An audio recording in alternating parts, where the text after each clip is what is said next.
if you go to Macdonald's, anywhere in the world, you will find French fries, or chips, as you call them, and you will find that they're always made from the same potato, the russet Burbank potato. This is a potato from America that's unusually long and difficult to grow, but that's what they want, because when you're McDonald's, you like those red boxes with a little bouquet of very long chips. It looks really good. And so they insist that all their potatoes be russet Burbanks, and they further insist that they have no blemishes at all. There's a very common defect of russet Burbank potatoes called net necrosis.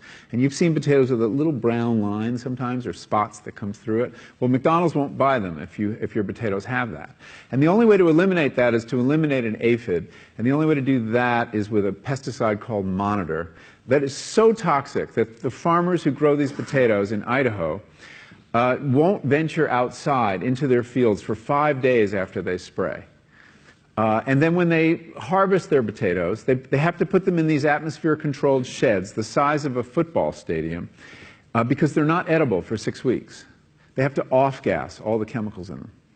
So you see, the desire for a certain kind of chip leads to a certain kind of agriculture.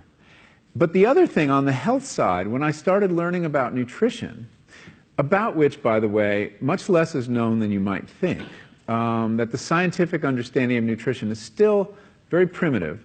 But I learned that what mattered most about one's health was not necessarily the nutrients, good or bad, that you were consuming or staying away from, or even the calorie counts. But what predicted a healthy diet more than anything else is the fact that it was being cooked by a human being and not a corporation.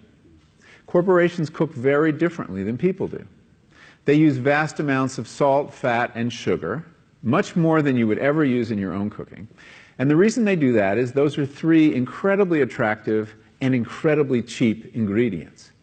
And when they're layered properly, as in a chip or various pastries and forms of junk food, they're incredibly addictive.